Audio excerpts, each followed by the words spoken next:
అట్లాగే ఖడ్గమాల పూజ పొద్దునపూట జరుగుతూ ఉంటుంది, ఆ దర్శనం చేసుకుంటూ వెళ్ళేవాళ్ళు.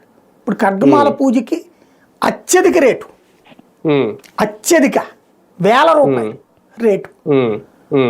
ప్రతి పూజకి రేట్లు కట్టేశారు అక్కడ, ప్రతి దానికి రేట్లు కట్టేశారు. ఆ రోజున చాలా క్యాజువల్గా జరిగినటువంటి, ఆ తర్వాత కూడా నేను ఈనాడు కానీ శ్రీదేవులు కానీ వీటన్నిటిలో పనిచేసినప్పుడు అంతా చూసాం కదా అక్కడ. అప్పుడప్పుడు లేనంతటి దోపిడీ గత 10-15 ఏళ్లలో నుంచి జరుగుతోంది. అది చాలా బాధ అనిపిస్తుంది అనమాట. కళ్ళెదురుగుండా చూసినాయి, మనకు తెలియకుండా జరిగిపోతున్నాయి. ఇప్పుడు అక్కడ గోవుకి గడ్డి పెట్టాలంటే ఇంత, సరే గడ్డికి రేటు డబ్బులు తీసుకున్నారంటే ఒక అర్థం ఉంది, కానీ గోపూజకి డబ్బులు, అదే సందర్భంలో వీటికి డబ్బులు, ప్రతి దానికి డబ్బులే. ఇక భక్తుడు అనేవాడు వాళ్ళ చేతిలో డబ్బులుంటే పెద్ద గుడికి వెళ్ళాలి, డబ్బులు లేకపోతే చిన్న గుడికి వెళ్ళాలి. అంటే ఈ వ్యవస్థకి ఎక్కడ పులి స్టాప్ పెడతాం? ఇది ఏమన్నా ఆలోచించాం అసలు?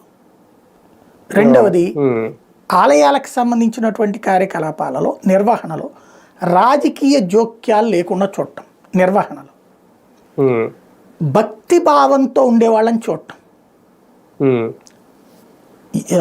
చైర్మన్ అయినా బోర్డు మెంబర్లు అయినా వాళ్ళు సేవ చేయాలి అక్కడ. వాళ్ళు విఐపీలు కాదు, దేవుడికి విఐపీలు ఏంటండి?